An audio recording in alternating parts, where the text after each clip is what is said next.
অষ্টম শ্রেণীর শিক্ষার্থীরা, আজকে আমি তোমাদের গণিতের তৃতীয় অধ্যায় অর্থাৎ পরিমাপ চ্যাপ্টারের উপর একটা গুরুত্বপূর্ণ ক্লাস নেব। এই একটা ক্লাসের মাধ্যমে আমরা পুরো অধ্যায়টা শেষ করব। এই জন্য আমি তোমাদের উদাহরণ এবং অনুশীলনী থেকে খুব গুরুত্বপূর্ণ অঙ্কগুলো তুলে রাখছি এবং সেগুলোই আজকে তোমাদের শেখাবো একদম বেসিক থেকে। যাদের এই অধ্যায়ে সমস্যা আছে তারাও খুব ভালোভাবে বুঝতে পারবে। তোমাকে শুধুমাত্র একটা কাজ করতে হবে, সেটা হচ্ছে যে পুরো ভিডিওটা মনোযোগ সহকারে এবং ধৈর্য সহকারে ভালো করে দেখতে হবে।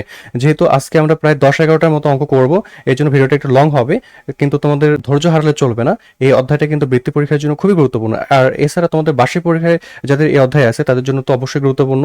এই জন্য খুব মনোযোগ সহকারে এবং ধৈর্য সহকারে পুরো ভিডিওটা দেখো, একদম খুব ভালোভাবে বুঝে যাবা। আশা করি এই ভিডিওটা দেখার পর তোমার আর এই অধ্যায়ে কোনো সমস্যা থাকবে না।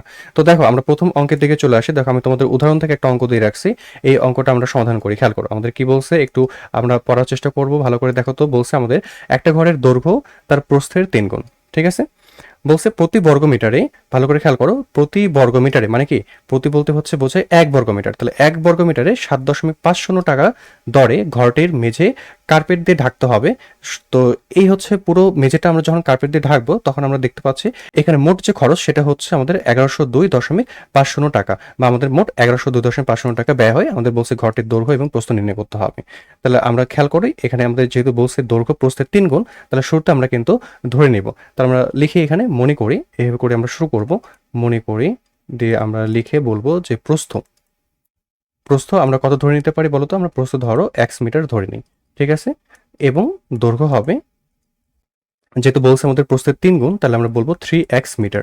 আর আমরা এখানে যে এককগুলো ধরতেছি, এই যে মিটার, সেটা দেখো এখানে যেহেতু আমাদের বর্গমিটার আছে এই জন্য আমরা বুঝতে পারছি যে দৈর্ঘ্যের এককগুলো আমাদের মিটার হবে, এই জন্য আমরা মিটার ধরে নিয়েছি। তাহলে খেয়াল করো যে আমাদের এই যে দৈর্ঘ্য আর প্রস্থের মাপ যেহেতু আলাদা, তাহলে নিশ্চয়ই এই ঘরের মেঝেটা আয়তাকার ছিল। তাহলে আমরা আয়তক্ষেত্রের ক্ষেত্রফল কি জানি? দৈর্ঘ্য গুণ প্রস্থ। তাহলে আমরা ক্ষেত্রফলটা বের করে ফেলি। তাহলে আমি বলবো যে অতএব ঘরের মেঝের ক্ষেত্রফল, যেহেতু আমরা মেঝের ক্ষেত্রফল বের করব, তাহলে আমরা লিখবো যে ঘরের মেঝের ক্ষেত্রফল। তো এই ঘরের মেঝের ক্ষেত্রফলটা হচ্ছে আমাদের কি হয় বলতো?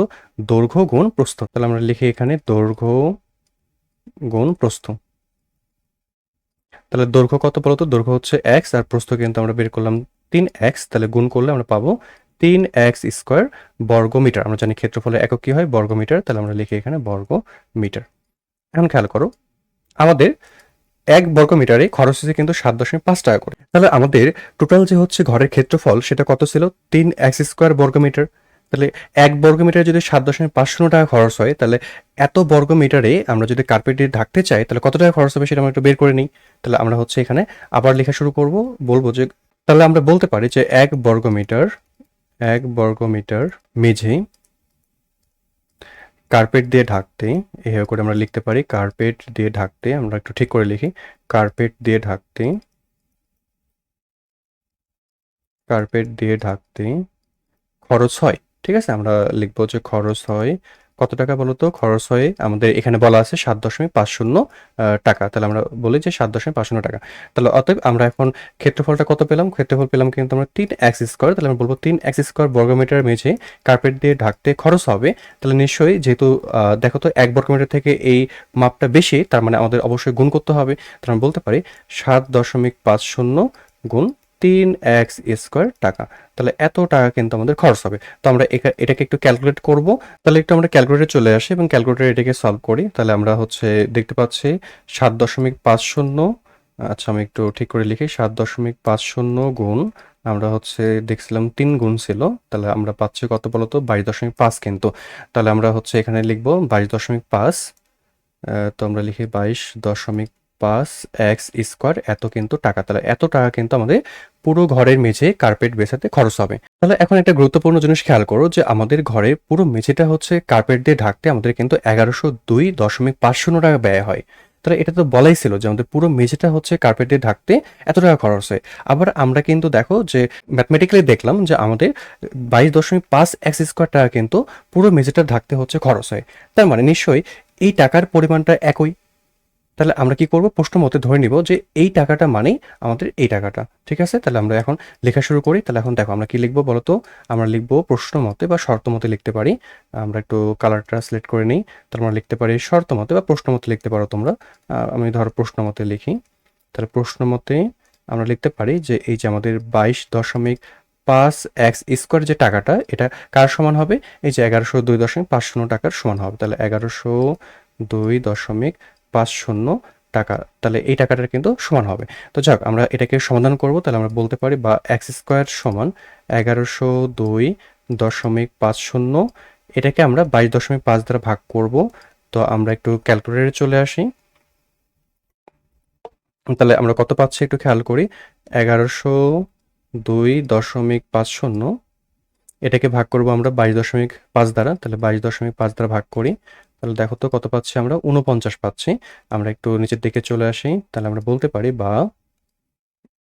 বা এক্স স্কোয়ার সমান 49, ঠিক আছে। আমরা স্কোয়ারটাকে এই পাশে রুট করে দেব, তাহলে আমরা পাচ্ছি √49। তো আমরা জানি 49কে রুট করলে 7 পাই, তাহলে অতএব আমরা বলতে পারি এক্স সমান হচ্ছে 7। এখন খেয়াল করো যে আমরা এই এক্স বলতে কাকে ধরে নিয়েছিলাম বলতো, আমরা এক্স বলতে কিন্তু প্রস্থকে ধরে নিয়েছিলাম। তো আমরা বলতে পারি যে প্রস্থ হচ্ছে আমাদের 7 মিটার। আমাদের কিন্তু দেখো যে আমাদের প্রস্থ আর দৈর্ঘ্য বের করতে বলছে, তাহলে এখন কি করব যে পরবর্তীতে আমরা ওই এক্স এর মানটা এখানে বসাই আমরা দৈর্ঘ্যটা বের করব। তো আমরা সহজে বলতে পারি যে অতএব আমাদের দৈর্ঘ্য, তার আগে আমরা প্রস্থটা বলে নিই, তাহলে অতএব প্রস্থ সমান 7 মিটার এবং দৈর্ঘ্য সমান 3 এক্স, মানে কত হবে বলতো, 3 গুণ 7 সমান 3, 7 গুণ করলে আমাদের 21 মিটার পাই। তাহলে আমরা বলতে পারি যে আমাদের প্রস্থ হবে 7 মিটার এবং দৈর্ঘ্য হবে কিন্তু 21 মিটার। তাহলে এটাই আমাদের অ্যান্সার, এই কাজটাই আমাদের করতে বলছিলাম। এবার চলো আমরা পরবর্তী অঙ্কে চলে আসি। দেখো, এরপর আমি তোমাদের উদাহরণ 10 নম্বরটা দিয়ে রাখছি। এই অঙ্কটা আসলে খুবই গুরুত্বপূর্ণ, তোমাদের বেশিরভাগ সৃজনশীল প্রশ্নেই দেখবা যে এই অঙ্কটা তোমাদের একটু প্যাঁচায় বা এভাবেই দেওয়া আছে সরাসরি তুলে। তো এখন তোমরা এই অঙ্কটা খুব ভালো করে দেখো, মনোযোগ সহকারে একটু বোঝার চেষ্টা করো। খুবই সহজ অঙ্ক। তো খেয়াল করো, আমাদের বলছে এখানে বায়ু পানির তুলনায় 0.0012 গুণ ভারী। আর সেই ঘরটার আমাদের দৈর্ঘ্য দেওয়া আছে, প্রস্থ দেওয়া আছে, আর উচ্চতা দেওয়া আছে যথাক্রমে 16 মিটার, 12 মিটার এবং 4 মিটার। বলছে ঘরটিতে কত কিলোগ্রাম বায়ু আছে। আচ্ছা, এখন আমি একটা জিনিস এখানে বলে রাখি যে একটা ঘরে কতটুকু বায়ু থাকবে সেটা আমরা কীভাবে বুঝবো। ওই ঘরের আয়তনের সমপরিমাণ কিন্তু বায়ু থাকবে, বুঝতে পারছো কিনা। অর্থাৎ একটা ঘরের যে ভলিউম বা আয়তন, সেই আয়তনের সমপরিমাণ বায়ু থাকে। তার আমরা কি করব, সরাসরি এই ঘরটার আয়তন আমরা বের করে নিই। তাহলে আমরা বলবো যে অতএব ঘরটির আয়তন, যেহেতু দৈর্ঘ্য প্রস্থ উচ্চতা দেওয়া আছে, তাহলে আমরা ঘরটির আয়তন বের করতে পারি। ঘরটির আয়তন কি হবে, দৈর্ঘ্য গুণ প্রস্থ গুণ উচ্চতা, আমরা যেহেতু জানি যে আয়তনের সূত্র, তাহলে আমরা সরাসরি করি দৈর্ঘ্য গুণ প্রস্থ গুণ উচ্চতা। আমরা যদি এটাকে গুণ করি তাহলে কত পাচ্ছি, আমরা একটু ক্যালকুলেটরে চলে আসবো, ক্যালকুলেটরে দ্রুত আমরা এই গুণটা করে নিই। তাহলে আমরা পাচ্ছি 16 গুণ 12 গুণ 4, তাহলে আমরা পাচ্ছি 768, ঠিক আছে। তাহলে আমরা এখানে লিখব 768 ঘন মিটার। আমরা হচ্ছে অবশ্যই ঘন মিটার লিখবো, কারণ আমরা জানি আয়তনের একক লেখার সময় ঘন কথাটা ব্যবহার করতে হয়, যেহেতু মিটারে আছে ঘন মিটার। বা তোমরা এভাবে বুঝতে পারো যে 3টা মিটার মানে কি আসলে ঘন হয়। তাহলে এখন আমি তোমাদের একটু আগে বললাম যে ঘরের আয়তনের সমপরিমাণ কিন্তু বায়ু থাকবে।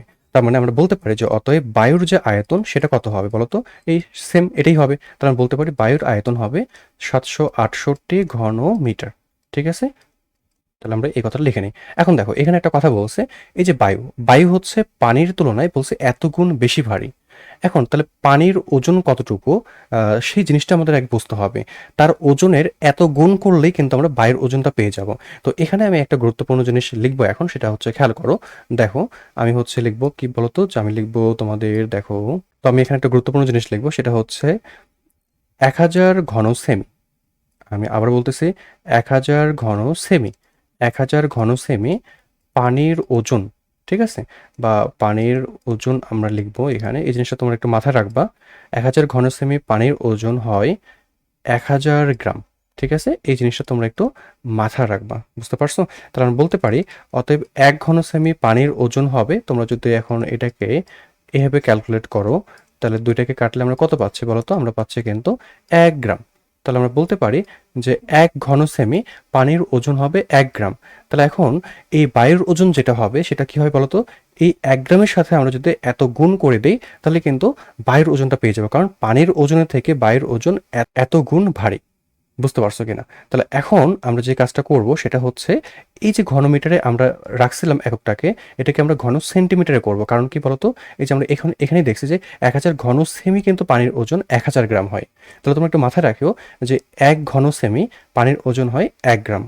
তো তোমাদের বইয়ে কিন্তু এটা লেখা আছে আবার এভাবে করে, 1 ঘন সেমি পানির ওজন সমান 1 লিটার, মানে এইভাবে করে কিন্তু লিখা আছে, বুঝতে পারছো কিনা, বা এইভাবে ডিরেক্টলি লিখা আছে দেখবা তোমাদের বইয়ে যে 1000 ঘনসেমি পানির সমান 1 লিটার। এই 1 লিটারকেই আমরা হচ্ছে ইকুইভ্যালেন্ট 1 কেজি ধরে নিতে পারি, বা হচ্ছে এই 1 কেজি সমান কিন্তু আমরা 1000 গ্রাম লিখতে পারি। তো আমি এভাবে করে দিলাম, তাহলে তোমরা নিশ্চয়ই জিনিসটা বুঝতে পারছো আশা করি। তো আমি এটাকে একটু মিশিয়ে দিই। তাহলে খেয়াল করো আমরা এখন কি করব, এই যে ঘনমিটারটা আছে এটাকে কিন্তু আমরা এখন ঘন সেন্টিমিটারে কনভার্ট করব। তাহলে একটু হচ্ছে আমরা ক্যালকুলেট করা শুরু করি। তো দেখো, তাহলে 768, আর ঘন মিটার যেহেতু এই মিটার থেকে সেন্টিমিটার করব, অর্থাৎ বড় একক থেকে ছোট এককে আসলে আমাদের কিন্তু গুণ করতে হয়। আর যেহেতু ঘন আছে তাহলে ঘন সেন্টিমিটার যেহেতু করব, তাহলে উপরে আমি কিন্তু পাওয়ার 3 দিয়ে দেবো, বুঝতে পারছো কিনা। তাহলে এটা হয়ে গেল কিন্তু ঘন সেন্টিমিটারে।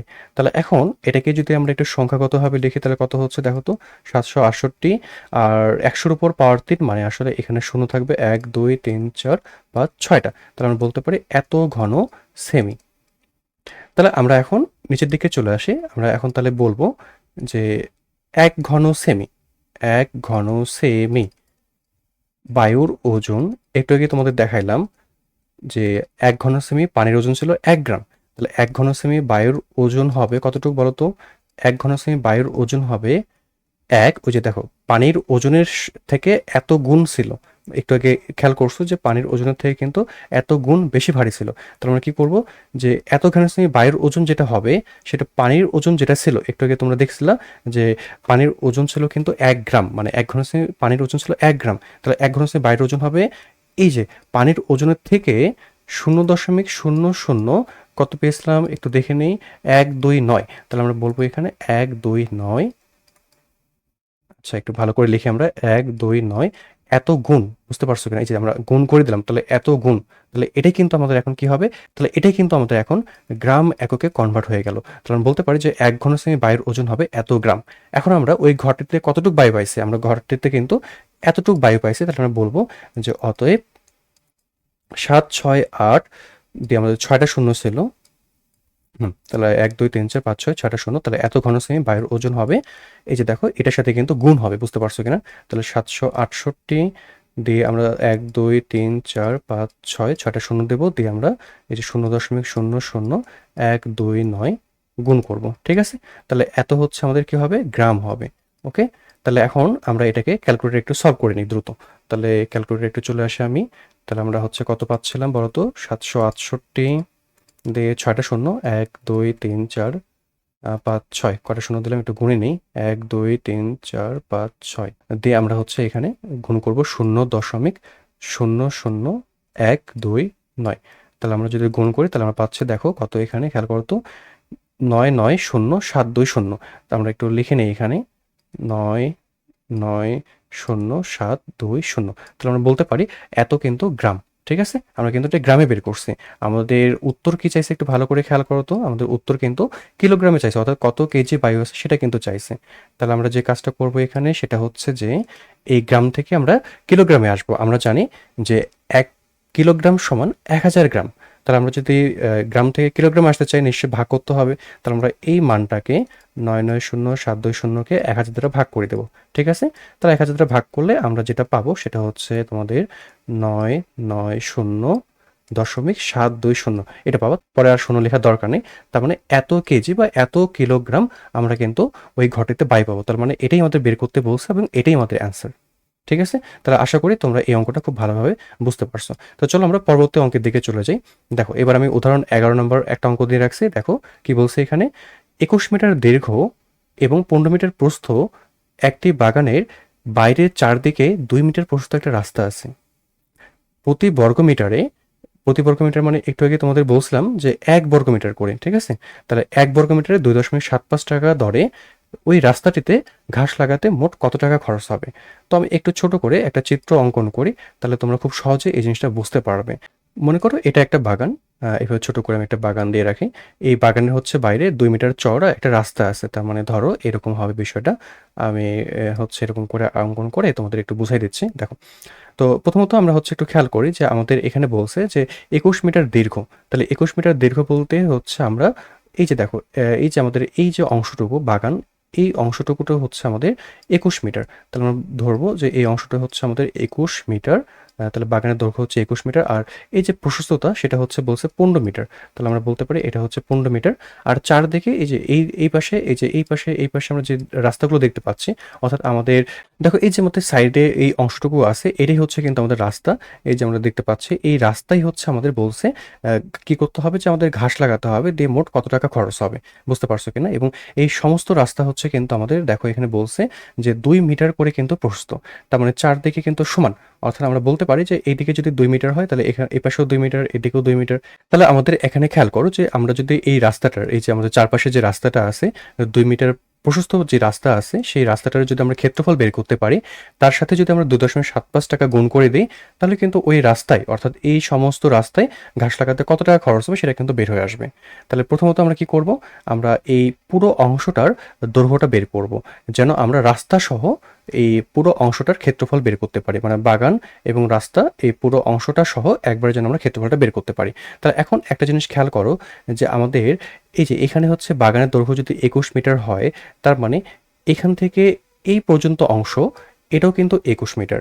আর দেখো দুই পাশে কিন্তু 2 মিটার প্রশস্ত একটা রাস্তা আছে, তার মানে এইদিকে যদি 2 মিটার হয়, তাহলে এইদিকেও 2 মিটার হবে, এখানেও 2 মিটার, এখানেও 2 মিটার, তাহলে এতটুকু অংশ 2 মিটার। তাহলে এই পাশে একটু যদি আমরা হচ্ছে ভালো করে দেখার চেষ্টা করি, তাহলে দেখো তো এই বাড়তি অংশটুকু হচ্ছে 2 মিটার কিনা। আবার একইভাবে আমরা যদি এই পাশেও বাড়তে থাকি, তাহলে দেখো যে এই পাশেও কিন্তু আমাদের এই অংশটুকু, অর্থাৎ এই সাইডের অংশটুকু কিন্তু হচ্ছে 2। আর মাঝখান থেকে এই অংশটুকু কতটুকু হবে, এই অংশটুকু কিন্তু এই যে 21 মিটারের কিন্তু সমান হবে। তাহলে এই জন্য আমরা যখন কি করবো বলতো, যে বাগান সহ রাস্তার যে দৈর্ঘ্যটা বের করবো, তখন কিন্তু এই যে 21 যোগ 2 যোগ 2 করবো আমরা, তার মানে কত হবে বলতো, 23 2 আর হচ্ছে 25 হবে কিন্তু। তাহলে আমরা বলতে পারি রাস্তা সহ বাগানের দৈর্ঘ্য হবে 25 মিটার। একইভাবে যদি আমরা প্রস্থ বরাবরও কাজ করি, তাহলে আমাদের 15 সাথেও কিন্তু 2 বার 2 যোগ করতে লাগবে, কারণ দুইটা কিন্তু সাইড থাকবে, একটা হচ্ছে আমাদের এই যে এই পাশের 2, আর একটা হচ্ছে এই দিকে কিন্তু 2। তো এক্সট্রা করে হচ্ছে যোগ করলে তখন কিন্তু আমরা এই টোটাল হচ্ছে প্রস্থটা কিন্তু পেয়ে যাব। তাহলে আমরা এখন অঙ্কটা করা শুরু করি। তাহলে আমরা হচ্ছে প্রথমেই বলবো যে রাস্তা সহ, তাহলে আমরা প্রথমে বলবো যে রাস্তা সহ বাগানের দৈর্ঘ্য, রাস্তা সহ বাগানের দৈর্ঘ্য তাহলে কত হয় বলতো, 21 যোগ এই যে 2 আছে, তার মানে এটাকে আমরা লিখতে পারি 2 গুণ 2 করে, তাহলে আমরা পাচ্ছি এখানে টোটাল 25 মিটার। এবং একইভাবে আমরা বলবো রাস্তা সহ বাগানের প্রস্থ, তাহলে প্রস্থ কত হবে, একইভাবে করবো, তাহলে 15 যোগ 2 গুণ 2 করলে আমরা কত পাচ্ছি, খেয়াল করো তো, এই পাশে 4 আর 15, তাহলে আমরা পাচ্ছি 19 মিটার। এখন আমরা কি করব, যে রাস্তা সহ বাগানের ক্ষেত্রফলটা বের করব। ঠিক আছে, আমরা হচ্ছে তাহলে এখানে রাস্তা সহ বাগানের ক্ষেত্রফলটা বের করি। তাহলে আমরা বলবো অতএব রাস্তা সহ বাগানের ক্ষেত্রফল, রাস্তা সহ বাগানের ক্ষেত্রফল তাহলে কত হচ্ছে বলতো, আমরা হচ্ছে জানি যেহেতু এটা আয়তাকার বাগান, তার আমরা বলবো দৈর্ঘ্য গুণ প্রস্থ। ঠিক আছে, তাহলে দৈর্ঘ্য হচ্ছে আমাদের কত, 25, আর প্রস্থ হচ্ছে 19। তাহলে আমরা যদি এটাকে গুণ করি কত পাচ্ছি, আমরা একটু দ্রুত সলভ করে নিই ক্যালকুলেটর থেকে। তাহলে আমরা হচ্ছে গুণ করি 25, আর এদিকে হচ্ছে আমরা পাচ্ছি 19। তাহলে গুণ করলে আমরা টোটাল পাই এখানে কত বলতো, 475। তাহলে আমরা বলতে পারি যে আমাদের এই যে রাস্তা সহ বাগানের যে ক্ষেত্রফল সেটা হচ্ছে 475 বর্গ মিটার। 475 বর্গ মিটার, আমি একটু এটাকে ভালো করে লিখি, 475 বর্গ মিটার। তাহলে আমরা দেখো রাস্তা সহ কিন্তু বাগানের ক্ষেত্রফলটা পেয়ে গেলাম। এখন আমি যদি এই বাগানের ক্ষেত্রফলটা বের করতে পারি এবং এই পুরো অংশ থেকে এই বাগানের ক্ষেত্রফলটা বাদ দিয়ে দিই, তাহলে আমি কিন্তু রাস্তার ক্ষেত্রফলটা পেয়ে গেলাম। তাহলে আমরা ওই কাজটা এখন করব। তাহলে আমরা হচ্ছে দেখতে পাচ্ছি অলরেডি আমাদের 21 মিটার হচ্ছে বলছে যে বাগানের দৈর্ঘ্য হবে এবং 15 মিটার কিন্তু প্রস্থ হবে। ঠিক আছে, তাহলে আমরা এখন কি কাজ করবো বলতো, আমরা এখন বলবো যে অতএব বাগানের একটু ভালো করে লিখি আমরা, যে বাগানের ক্ষেত্রফল।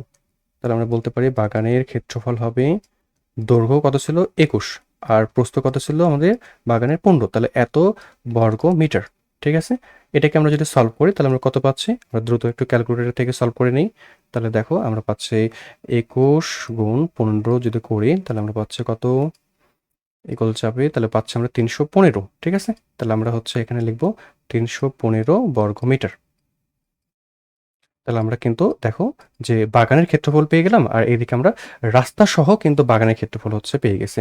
তাহলে আমি যদি এখন এই রাস্তা সহ বাগানের ক্ষেত্রফল থেকে বাগানের ক্ষেত্রফলটা বাদ দিয়ে দিই, তাহলে শুধুমাত্র এখানে কে পড়ে থাকবে, রাস্তাটা পড়ে থাকবে। তাহলে আমরা রাস্তার ক্ষেত্রফলটা পেয়ে যাব। তাহলে আমরা বলবো যে অতএব রাস্তার ক্ষেত্রফল, রাস্তার ক্ষেত্রফল, তাহলে আমরা বলতে পারি রাস্তার ক্ষেত্রফল সমান 475 বিয়োগ 315, তাহলে এত বর্গ মিটার, এটাই কিন্তু হচ্ছে আমাদের রাস্তার ক্ষেত্রফল। তাহলে আমরা বিয়োগটাকে হচ্ছে এখানে করি তার ক্ষেত্রফল। এখন আমাদের বলছে রাস্তার ক্ষেত্রে যে প্রতি বর্গ মিটারে মানে 1 বর্গ মিটারে খরচ হয় 2.75 টাকা করে। তাহলে এখন রাস্তার ক্ষেত্রফল কত আসলো? 160 বর্গ মিটার। তাহলে 1 বর্গ মিটারে যদি খরচ হয় 2.75 টাকা, তাহলে 160 বর্গ মিটার নিশ্চয়ই তার থেকে বেশি। তাহলে এত বর্গ মিটারে খরচ হবে কত টাকা? নিশ্চয়ই আমাদের গুণ করতে হবে। তাহলে আমরা সরাসরি বলবো যে রাস্তায় ঘাস লাগাতে খরচ হবে, তাহলে অতএব রাস্তায়, আমরা একটু দ্রুত লিখি, রাস্তায় ঘাস লাগাতে খরচ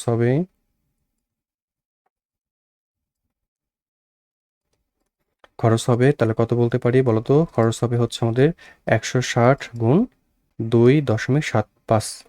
তাহলে আমরা একটু এটাকে ক্যালকুলেটর সলভ করব। তাহলে আমরা লিখতে পারি 160 গুণ 2.75, তাহলে 2.75, তাহলে আমরা ইকুয়াল চাপে কত আসে? 440। তাহলে আমরা বলতে পারি আমাদের খরচ হবে 440 টাকা। তাহলে 440 টাকা কিন্তু আমাদের খরচ হবে ঘাস লাগাতে টোটাল ওই রাস্তায়। তো এটাই আমাদের কিন্তু অঙ্ক ছিল, তো এটাই হচ্ছে আমাদের অ্যান্সার। ওকে, তো চলো আমরা পরবর্তী অঙ্কে চলে আসি। এবার আমরা হচ্ছে দেখতে পাচ্ছি আমাদের পরবর্তী অঙ্কে কি বলছে বলতো? এটা আমি এক্সাম্পলের অঙ্ক দিয়ে রাখছি, উদাহরণ তোমাদের 12 কিন্তু। তো এখানে বলছে, খেয়াল করো, যে 40 মিটার দৈর্ঘ্য এবং হচ্ছে 30 মিটার প্রস্থবিশিষ্ট একটা মাঠের ঠিক মাঝে, এবার দেখো একটা কথা বলছে, আড়াআড়িভাবে 1.5 মিটার প্রস্থ দুইটা রাস্তা আছে। মানে একদম হচ্ছে মাঠের মাঝখানে আড়াআড়িভাবে 1.5 মিটার প্রস্থ দুইটা রাস্তা আছে। তো বলছে রাস্তা দুটার মোট ক্ষেত্রফল কত হবে? তো আমরা প্রথমে এই চিত্রটা একটু বোঝার চেষ্টা করি, তারপরে অঙ্কটা হচ্ছে সলভ করব। তো একটু ভালো করে মনোযোগ দাও। মনে করো এরকম হচ্ছে আমাদের একটা হচ্ছে আয়তাকার মাঠ ধরো। এই মাঠের ঠিক আড়াআড়িভাবে একদম মাঝ বরাবর আমাদের দুইটা হচ্ছে এরকম রাস্তা গেছে। এই যে আমরা একটা রাস্তা অঙ্কন করলাম, আর এদিকে আমি একটা রাস্তা দিয়ে দিই। এই যে এরকম কথা বলছে যে দুই পাশে আমাদের আড়াআড়িভাবে রাস্তা গেছে। তো আমি মাঝখানে যদি এই অংশটা একটু মিশিয়ে দিই, তাহলে জিনিসটা আরো ভালো বুঝতে পারবো। দেখো যে এই যে আমাদের বিষয়টা কিন্তু এরকম হবে। তার মানে এরকম আমাদের একটা কিন্তু আড়াআড়িভাবে দুই পাশে দুইটা কিন্তু রাস্তা চলে গেছে। তো আমাদের এখানে বলছে কি সেটা একটু খেয়াল করো, যে আমাদের বলছে যে হচ্ছে এই রাস্তা দুইটার মোট ক্ষেত্রফল কত হবে। তার মানে আমাদের এই রাস্তা দুটোর কিন্তু ক্ষেত্রফলটা বের করতে হবে। তো তার আগে একটা জিনিস খেয়াল করো, যে আমাদের এই যে মাঠটা আছে, অর্থাৎ এই যে আমাদের মাঠটা, এই মাঠের যে দৈর্ঘ্য সেটা বলে দিচ্ছে কিন্তু 40 মিটার। তার মানে বলতে পারি যে এই যে এইখান থেকে এই পুরো অংশের দৈর্ঘ্য যেটা, সেটা কত হবে বলতো? সেটা হবে কিন্তু আমাদের 40 মিটার। তার মানে বলতে পারি এই দৈর্ঘ্যটা হচ্ছে কিন্তু 40 মিটার। আর এই যে আমাদের হচ্ছে প্রস্থ, সেই প্রস্থ কিন্তু হচ্ছে আমাদের, আচ্ছা আমাদের প্রস্থ কিন্তু 30 মিটার। তার আমরা বলতে পারি এই প্রস্থ হচ্ছে আমাদের 30 মিটার। এখন খেয়াল করো, আমরা যদি এই রাস্তার ক্ষেত্রফল বের করতে চাই, তাহলে আমরা প্রথমে একটা কাজ করি। আমরা হচ্ছে প্রথমে এই পাশের যে রাস্তাটা গেছে এই রাস্তাটাকে একটু চিন্তা করি। দেখো তো, আবার আরেকটা কথা এখানে একটু গুরুত্বপূর্ণ, খেয়াল করো যে আমাদের রাস্তাটা বলছে আড়াআড়িভাবে 1.5 মিটার প্রশস্ত। তার মানে এই দিক থেকে এই পর্যন্ত যে প্রশস্ততা সেটা কিন্তু হচ্ছে 1.5, শুধু এই পাশে 1.5 না, এই দিকেও আমাদের কিন্তু 1.5 হবে। আবার এখান থেকে এই পর্যন্ত যে প্রশস্ততা এটাও কিন্তু 1.5 করে। তো আমি ধরো এখানে হচ্ছে 1.5 লিখে রাখি এই অংশটুকু, এই যে এখান থেকে আমাদের এই অংশটুকু হচ্ছে 1.5, আমি এই সাইডে লিখে রাখলাম 1.5 মিটার। তাহলে খেয়াল করো যে এই যে আমাদের হচ্ছে পুরো রাস্তাটা আছে, এই রাস্তাটার দৈর্ঘ্য কতটুকু হবে বলো তো? এই রাস্তাটার দৈর্ঘ্য যেটা হবে সেটা হচ্ছে কিন্তু, নিশ্চয়ই বুঝতে পারছো, এই যে মাঠের যে দৈর্ঘ্য 40 মিটার, ঠিক এটারই কিন্তু সমান হয়। তার মানে এই পুরো অংশটাও কিন্তু 40, ভালো করে বুঝো, এই পুরো অংশটাও কিন্তু 40। আর এই পাশের যে প্রশস্ততা এটা কত বলো তো? এটা কিন্তু এই যে 1.5 মিটার। কারণ আমাদের বলেই দিছে রাস্তা হচ্ছে কিন্তু 1.5 মিটার কিন্তু প্রশস্ত। তার মানে এদিকে যে প্রশস্ততা হবে এখানেও কিন্তু একই রকম প্রশস্ততা থাকবে। তাহলে এই পাশে আমরা যদি একটু এটাকে যুক্ত করে দিতাম এইভাবে করে, তাহলে দেখো তো এইভাবে করে যদি যুক্ত করে দিই, তাহলে এটা পুরোটাই একটা আয়তক্ষেত্র হয়ে যায় কিনা? তাহলে এটা হবে দৈর্ঘ্য 40 আর এই যে প্রস্থ হবে কিন্তু 1.5। তাহলে আমরা বলতে পারি যে এই রাস্তার যে ক্ষেত্রফলটা হবে সেটা কিভাবে হবে? আমরা একবারে করব রাস্তার ক্ষেত্রফল। তাহলে খেয়াল করো, আমরা একটা রাস্তার আগে ক্ষেত্রফলটা বের করে নিই। দৈর্ঘ্য গুণ প্রস্থ, তাহলে কত হচ্ছে বলতো? 40 গুণ 1.5। দেখো দৈর্ঘ্য গুণ প্রস্থ করলাম, এই যে এই অংশটুকুর আমি কিন্তু ক্ষেত্রফল বের করলাম। এখন একইভাবে আমি যদি এই অংশগুলোকে একটু মিশিয়ে দিই, তাহলে খেয়াল করো তো, এই পাশে আমরা যদি একইভাবে এইরকম চিন্তা করতাম, তাহলে কি হতো? যে প্রস্থতা তো আমাদের 1.5, তার মানে এই পাশে আমাদের প্রস্থ হচ্ছে কিন্তু 1.5। আর এই পাশে এটাকে যদি আমরা দৈর্ঘ্য চিন্তা করি, এবার দেখো এই পাশে যেহেতু আমাদের প্রস্থতা 30 ছিল, তাহলে এটার মাপের কিন্তু সমান হবে। তার মানে এই অংশটা পুরাটাই হচ্ছে কিন্তু 30। তার মানে এদিকেও 30 আর এদিকে 1.5, এদিকে 1.5, তার মানে নিশ্চয়ই এদিকেও একটা আয়তক্ষেত্র হয়ে গেছে। তাহলে এটা যদি পুরোটাই 30 হয়, তার মানে আমরা আয়তক্ষেত্রের ক্ষেত্রফল কি জানি? দৈর্ঘ্য গুণ প্রস্থ। তাহলে আমরা বলতে পারি যে আমাদের এই পাশের যে রাস্তাটা এটার যে ক্ষেত্রফল হবে সেটা হবে 30 গুণ 1.5। দেখো আমরা কিন্তু দুই পাশে রাস্তার ক্ষেত্রফল বের করলাম। এখন এখানে একটা মজার জিনিস খেয়াল করো, আমি যখন এই পাশে রাস্তার ক্ষেত্রফল বের করছিলাম তখন তো এই অংশটা মানে এই যে মাঝখানের অংশটা কিন্তু একবার চলে আসছিল। আবার দেখো আমি যদি হচ্ছে এই অংশটার যখন আবার ক্ষেত্রফল বের করছিলাম তখনও কিন্তু আমাদের এই অংশটা আরেকবার চলে আসে, তার মানে কিন্তু ডাবল হয়ে গেছে। তো আমরা এই জন্য কি করব, একবার এই ক্ষেত্রফলটা অর্থাৎ এই মাঝখানের ক্ষেত্রফলটা একবার জাস্ট বের করে বিয়োগ করব। তো এখন এই মাঝখানের অংশটা কিন্তু আসলে বর্গ হয়ে যাবে, কারণ কি দেখো এই পাশেও কিন্তু প্রশস্ত হচ্ছে 1.5, আবার দেখো এই পাশেও কিন্তু প্রশস্ত হবে 1.5, কারণ আমাদের বলেই দিচ্ছে যে রাস্তার সব দিকেই 1.5 মিটার করে প্রশস্ত। তাহলে এইদিকে 1.5, এইদিকেও 1.5, তাহলে সবগুলো বাহু যদি মিলে যায় এভাবে করে তাহলে নিশ্চয়ই এটা একটা বর্গক্ষেত্র হয়ে গেছে। তোমরা জানো যে বর্গক্ষেত্রের ক্ষেত্রফল হচ্ছে বাহু স্কোয়ার, তার মানে আমরা 1.5 স্কোয়ার করতে পারি। এখন এটাকে যদি আমরা সমাধান করি তাহলে টোটাল কিন্তু আমাদের এই রাস্তাটার ক্ষেত্রফল চলে আসবে। আমরা এটাকে ক্যালকুলেটরে একবারে সলভ করব, ঠিক আছে? তাহলে আমরা চলে আসি ক্যালকুলেটরে, আমরা হচ্ছে তাহলে লিখি 40 গুণ 1.5 যোগ 30 গুণ 1.5, আর আমরা বিয়োগ করবো কত বলতো 1.5 তার উপরে স্কোয়ার করে, ঠিক আছে? তাহলে আমরা ইকুয়াল চাপি, আমরা হচ্ছে পাচ্ছি এখানে কত 102.75। তাহলে বলতে পারি যে আমাদের যে রাস্তার ক্ষেত্রফল সেটা হবে 102.75। অবশ্যই ক্ষেত্রফল যেহেতু তাহলে বর্গ মিটারে একক হবে, ঠিক আছে? তাহলে এত বর্গ মিটার, তাহলে এটাই হচ্ছে কিন্তু আমাদের অ্যান্সার। নিশ্চয়ই বুঝতে পারছো আশা করি। তো আমরা চলে আসি পরবর্তী অঙ্কে। দেখো পরবর্তী আমরা হচ্ছে উদাহরণ 14 নম্বর একটা অঙ্ক করবো। এই অঙ্কটা খুবই ইম্পর্টেন্ট, পরীক্ষায় এই ধরনের অঙ্ক আসতে পারে। আর এই অঙ্কটা হচ্ছে দেখবো তোমরা অনেক কোশ্চেনে ঠিক হচ্ছে একটু পেঁচায় বা এরকম টাইপেরই দিয়ে দিচ্ছে সরাসরি। তো দেখো আমরা এই অঙ্কটা একটু বোঝার চেষ্টা করি। বলছে একটা ঘরে মেঝের দৈর্ঘ্য হচ্ছে 4 মিটার এবং প্রস্থ বলছে 3.5 মিটার, ঘরটার উচ্চতা দিয়ে দেওয়া আছে 3 মিটার এবং দেয়ালগুলোর যে পুরুত্ব সেটা হচ্ছে বলছে 15 সেন্টিমিটার, ঠিক আছে? তো আমাদের বলছে চারপাশে যে দেয়ালগুলো আছে এই দেয়ালের আয়তন কত হবে। তো আমরা যদি ঠিক আগের মতো একটু চিত্র অঙ্কন করে বোঝার চেষ্টা করি, মনে করো এটা একটা হচ্ছে তোমাদের ঘর, ঠিক আছে? তো আমরা হচ্ছে জানি যে ঘরের যে মেঝের যে প্রশস্তটা আর কি বা যে মেঝের যে ক্ষেত্রফল এরিয়াটুকু থাকে সেটা হচ্ছে এই যে এতটুকু ধরো, আর এই বাকি অংশটাতে কিন্তু আমাদের দেয়াল থাকবে, আমাদের কিন্তু এই চারপাশে এরকম করে দেয়াল থাকবে, জাস্ট বুঝে নাও, ঠিক আছে? তো আমাদের এখানে কিন্তু ঘরের মেঝের দৈর্ঘ্য বলা আছে, আমাদের কিন্তু এখানে পুরো বাইরের অংশ সহ কিন্তু দৈর্ঘ্য বলা নাই, আমাদের জাস্ট মেঝের দৈর্ঘ্য বলা আছে। তাহলে মেঝে কতটুকু, এই যে মেঝে হচ্ছে এখান থেকে এই পর্যন্ত, তাহলে এই এতটুকু অংশের কিন্তু আমাদের দৈর্ঘ্য দেওয়া আছে কত বলতো 4 মিটার। তাহলে এতটুকু অংশের দৈর্ঘ্য হচ্ছে আমাদের 4 মিটার, কতটুকু অংশ এই যে এখান থেকে আমাদের এই অংশটুকু, এবং আমাদের এই মেঝেরই আবার প্রশস্ততা দেওয়া আছে, দেখো তো কত বলতো 3.5 মিটার। তাহলে আমরা কি কাজ করব খেয়াল করো যে আমরা এখন হচ্ছে এই পাশে এই যে অংশটুকু আছে এই পুরো অংশটুকুর ক্ষেত্রফলটা বের করব, সেখান থেকে আমরা এই যে ঘরের যে মেঝেটা আছে এই মেঝের ক্ষেত্রফলটা বাদ দিয়ে দেব, কারণ আমরা চার দেয়ালে যেহেতু আয়তন বের করব আমাদের ঘরের এই মেঝের অংশটুকু কিন্তু লাগবে না। তারপর ওই ক্ষেত্রফলটা বের করার পরে তার সাথে আমরা উচ্চতা গুণ করে দেবো, তাহলে কিন্তু আমাদের আয়তনটা বের হয়ে আসবে। এখন আয়তন বলতে আমরা আসলে কি বলছি, আমরা বলছি দৈর্ঘ্য গুণ প্রস্থ গুণ উচ্চতা। তো এখানে দৈর্ঘ্য আর প্রস্থকে যদি আমরা গুণ করি তাহলে আমাদের ক্ষেত্রফল বের হয়। এই জন্য আমরা আগে ক্ষেত্রফলটা বের করে তারপর তার সাথে উচ্চতা গুণ করবো, তাহলে খুব সহজে অঙ্কটা হয়ে যাবে। তাহলে এখন খেয়াল করো আমাদের এই পাশের এই অংশটুকু যদি 4 হয়, এর সমান অংশটুকু বলতো যে এইখান থেকে যদি আমি কেটে নিই তাহলে এই অংশটুকু হচ্ছে আমাদের 4। দেখো তোমরা জিনিসটা বুঝতে পারছো কিনা। এবং আমাদের যেহেতু বলছে দেয়ালটার হচ্ছে পুরুত্ব 15 সেন্টিমিটার করে, তার মানে এই দিকের এই যে এতটুকু অংশ এটা কিন্তু হচ্ছে 15 সেন্টিমিটার। যদি এই পুরো অংশটুকু দৈর্ঘ্য বের করতে চাই নিশ্চয়ই এটা আমাকে যোগ করতে হচ্ছে এভাবে করে। তাহলে এই জন্য আমরা যখন করব তখন এই 15 কিন্তু যোগ করে করব দুই পাশে, ঠিক আছে? তাহলে আমরা প্রথমেই হচ্ছে বলি যে আমাদের দেয়াল সহ, মানে আমরা বলতে পারি যে দেয়াল যেহেতু দেয়াল সহ দৈর্ঘ্য 15/100 করে তার সাথে হচ্ছে আমরা এখানে 2 গুণ করব, কারণ আমরা এই যে দেখো দুই পাশে কিন্তু দেখতে পাচ্ছি 15 করে আছে, বুঝতে পারছো কিনা? তাহলে খেয়াল করো 4 যোগ এখানে যদি আমরা এটাকে সলভ করি তাহলে আমরা কত পাচ্ছি 30, তাহলে এখানে হবে 0.3, তাহলে এত কিন্তু হচ্ছে আমাদের মিটার। দেখো বুঝতে পারছো কিনা? তাহলে আমরা হচ্ছে পেয়ে গেলাম দেয়াল সহ দৈর্ঘ্য হচ্ছে 4.3 মিটার। একইভাবে আমরা হচ্ছে প্রস্থ বের করবো এখন, ওকে? তাহলে আমরা হচ্ছে বলতে পারি যে দেয়াল সহ প্রস্থ প্রস্থ কত হবে, এদিকে খেয়াল করো যে এদিকে হচ্ছে আমাদের 3.5, তাহলে এই দুই পাশে কিন্তু আমাদের মানে 15 যেটা আমরা পেলাম এখানে বা যে 15 সেন্টিমিটার যেটা পাইছি সেটা কিন্তু আমাদের যোগ করতে লাগবে, ঠিক আছে? তাহলে আমরা হচ্ছে প্রস্থ বের করে একইভাবে করবো আমরা কাজ 3.5 যোগ 15/100 গুণ 2, তাহলে আমরা কত পাচ্ছি এখানে 3.5 যোগ আমরা একটু আগে ক্যালকুলেট করছিলাম এটাকে 0.3 পেয়েছিলাম, তাহলে আমরা হচ্ছে এখানে পাই 3.8। তাহলে এত মিটার দেখো আমরা কিন্তু হচ্ছে তাহলে দেয়াল সহ কিন্তু যে প্রস্থ এবং দৈর্ঘ্য সেটা কিন্তু পেয়ে গেলাম। তাহলে আমরা দেয়াল সহ পুরো অংশটার ক্ষেত্রফলটা বের করে নিই, ঠিক আছে। তাহলে আমরা বলবো যে অতএব ক্ষেত্রফল, তাহলে কত হচ্ছে ক্ষেত্রফল বলতো, আমরা হচ্ছে তাহলে বলতে পারি দৈর্ঘ্য গুণ প্রস্থ 3.8।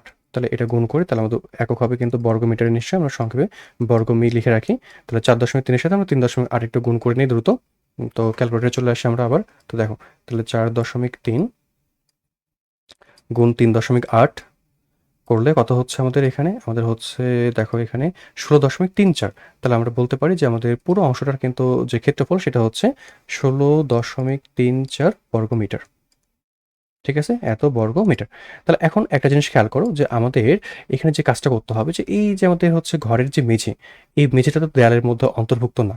এই মেঝের ক্ষেত্রফলটা আমি বের করে এখন এই সমস্ত অংশের ক্ষেত্রফলটাকে বাদ দিয়ে দেবো, তাহলে শুধুমাত্র দেয়ালগুলোর ক্ষেত্রফল চলে আসলো। তো এই কাজটা আমরা এখন করে নিই একটু দেখো। তাহলে আমরা এখন বলবো যে মেঝের ক্ষেত্রফল, একটু দেখে নাও মানগুলো 3.5 আর 4 ছিল কিন্তু দৈর্ঘ্য প্রস্থ। তাহলে আমরা হচ্ছে বলি এখানে যে অতএব মেঝের ক্ষেত্রফল, ঠিক আছে, মানে ঘরের মেঝের ক্ষেত্রফল। তাহলে ক্ষেত্রফল কত হচ্ছে আমাদের, আবার ওই সূত্র ফেলবো আমরা দৈর্ঘ্য গুণ প্রস্থ। তাহলে দৈর্ঘ্য হচ্ছে 4, প্রস্থ হচ্ছে 3.5। এটাকে আমরা সলভ করি। তাহলে আমরা লিখবো এখানে 14 বর্গ মিটার, ঠিক আছে। তাহলে এখন আমরা কি কাজ করব, যে এই যে ক্ষেত্রফলটা আমরা পেলাম পুরো অংশের দেয়াল সহ, সেখান থেকে মেঝের ক্ষেত্রফলটা আমি বাদ দিয়ে দেবো, ঠিক আছে। তাহলে আমরা হচ্ছে বলবো যে অতএব দেয়ালের ক্ষেত্রফল, ঠিক আছে, শুধুমাত্র কিন্তু দেয়ালের ক্ষেত্রফল হবে, এটা তো মেঝে সহ ইনক্লুড ছিল এর মধ্যে। তাহলে আমরা বলবো দেয়ালের ক্ষেত্রফল, দেয়ালের ক্ষেত্রফল, তাহলে দেয়ালের ক্ষেত্রফল, তাহলে দেয়ালের ক্ষেত্রফল কত হবে বলতো, তাহলে দেয়ালের ক্ষেত্রফল হবে 16.34 থেকে আমরা 14 বিয়োগ করে দিব, তাহলে আমরা পাচ্ছি 2.34 এখানে, ঠিক আছে।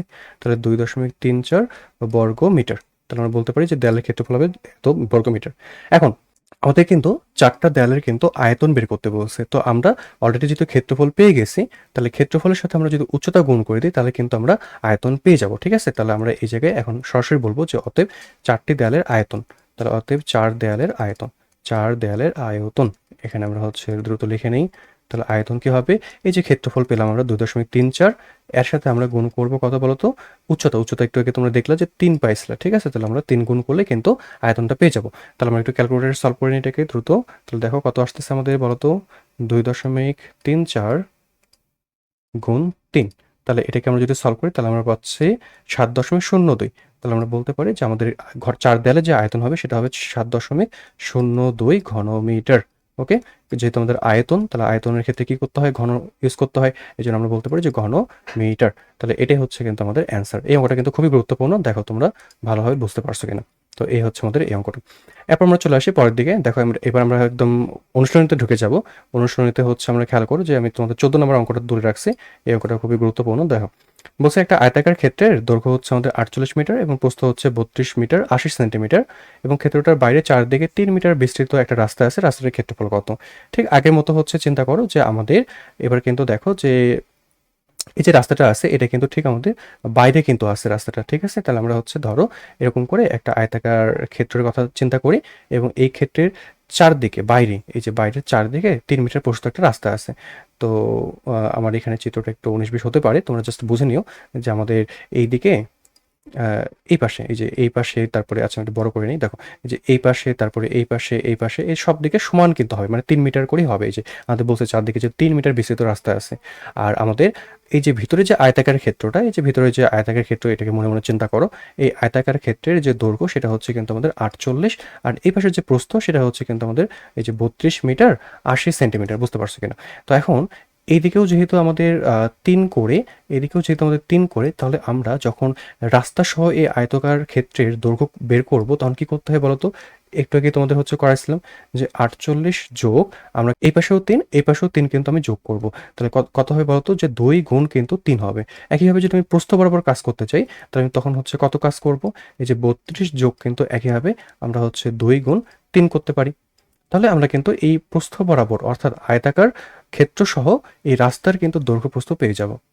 তারপর আমরা এই যে হচ্ছে আয়তাকার অংশটা এটার ক্ষেত্রফল বের করব, করে এই পুরো অংশটার ক্ষেত্রফল থেকে বাদ দিয়ে দিলেই আমরা কিন্তু এই যে রাস্তাটা আমাদের পড়ে থাকলো এই রাস্তার ক্ষেত্রফল কিন্তু বের হয়ে যাবে। তাহলে আমরা করা শুরু করি। তাহলে আমরা হচ্ছে এখন বলবো যে রাস্তা সহ, আমরা কি বলবো বলতো, আমরা বলবো হচ্ছে রাস্তা সহ আয়তকার ক্ষেত্রের দৈর্ঘ্য। ঠিক আছে, আচ্ছা ঠিক করে লিখি একটু। আয়তাকার ক্ষেত্রের দৈর্ঘ্য, আয়তাকার ক্ষেত্রের দৈর্ঘ্য সমান, তাহলে আমরা বলতে পারি কত বলতো, এই যে 48 যোগ 2 গুণ 3, কারণ দুই পাশে 3 মিটার 3 মিটার করে আছে। তাহলে টোটাল এখানে যদি আমরা সলভ করি তাহলে কত পাচ্ছি, 48 যোগ 6, আমরা হচ্ছে এটাকে যদি সলভ করি তাহলে আমরা পাই হচ্ছে 54 মিটার। তাহলে এটা আমরা কি পেলাম বলতো, এটা হচ্ছে রাস্তা সহ কিন্তু আয়তাকার ক্ষেত্রের দৈর্ঘ্য পেলাম। তাহলে একইভাবে আমাকে রাস্তা সহ আয়তাকার ক্ষেত্রের প্রস্থ বের করতে হবে। তাহলে আমরা একই কাজ করব, যে বলবো যে রাস্তা সহ আয়তাকার ক্ষেত্রের প্রস্থ। তাহলে প্রস্থ কত হবে বলতো, প্রস্থ হবে কিন্তু সেম, এই যে আমাদের 32 মিটার হচ্ছে 80 সেন্টিমিটার যোগ আমাদের হচ্ছে 2 গুণ 3, যেহেতু দুই পাশে আছে তাহলে এত কিন্তু মিটার হয়ে যাবে। তাহলে আমরা এটাকে সলভ করি, তাহলে হচ্ছে 32 মিটার যোগ 80, যেহেতু সেন্টিমিটার আছে এটাকে আমরা মিটার করব, তাহলে 80 ভাগ আমরা কত করব, 100, যোগ হচ্ছে এখানে কিন্তু হবে 6, তাহলে এখানে আমরা পাচ্ছি 32 যোগ 0.8 যোগ আমরা পাচ্ছি 6, তাহলে এটাকে সলভ করলে আমরা পাবো 38.08, তাহলে এত, আচ্ছা একটু ভুল লিখছি আমি, 38.8 এত হচ্ছে মিটার।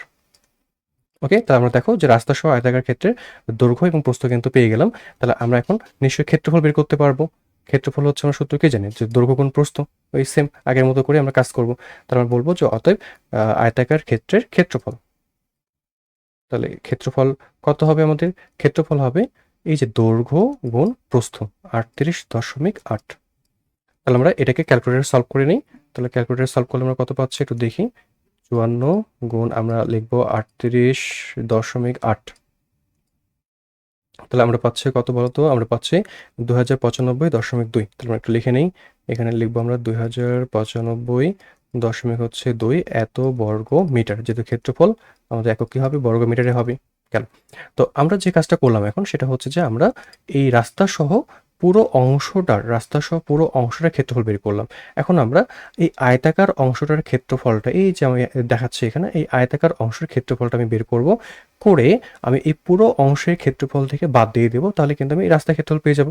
তাহলে আমরা দেখতে পাচ্ছিলাম একটু আগে যে এই রাস্তার মানে শুধু এই আয়তাকার অংশটুকুর যে দৈর্ঘ্য সেটা বলা ছিল 48, আর যেটা প্রস্থ সেটা বলা ছিল 32 মিটার 80 সেন্টিমিটার। এই যে আমরা একটু যদি দেখি এখানে 32 মিটার 80 সেন্টিমিটার। তাহলে আমরা আয়তাকার ক্ষেত্রের এখন ক্ষেত্রফলটা বের করি। ঠিক আছে, তাহলে আমরা একটু চলে আসি আবার, দেখো তাহলে আমি বলবো যে অতএব আয়তাকার ক্ষেত্রের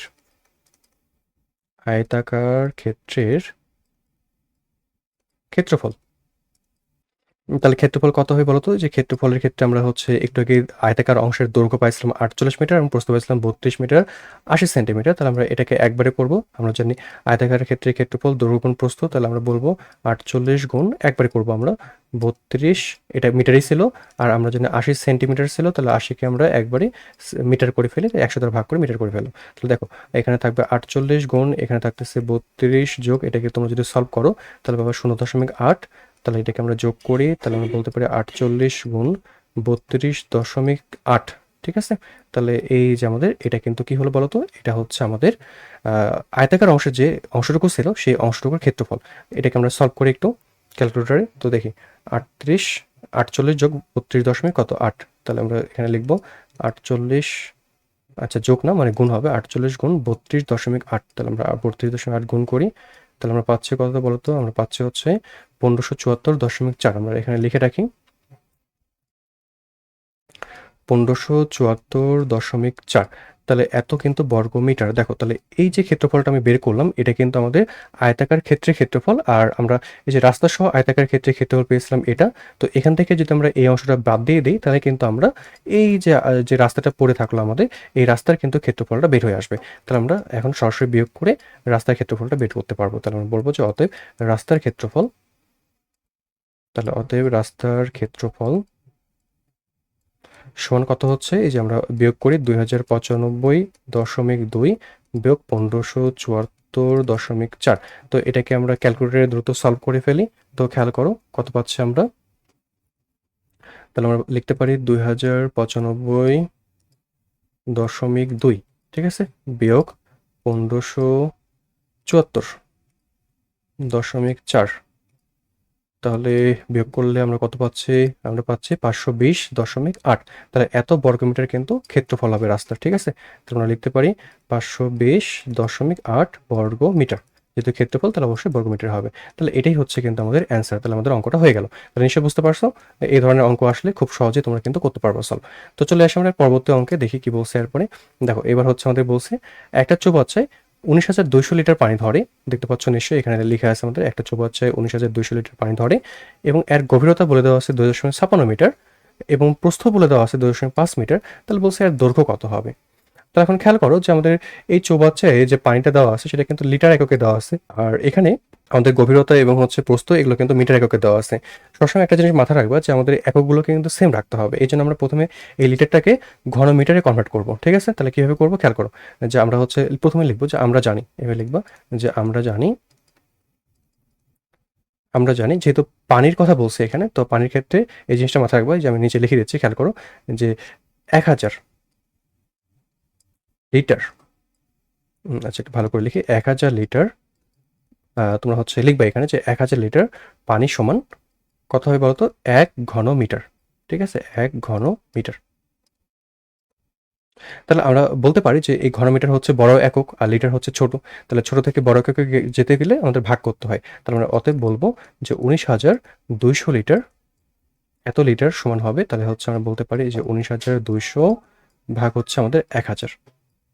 তাহলে ক্যালকুলেট করলে আমরা পাবো 19.2 ঘন মিটার, ঠিক আছে?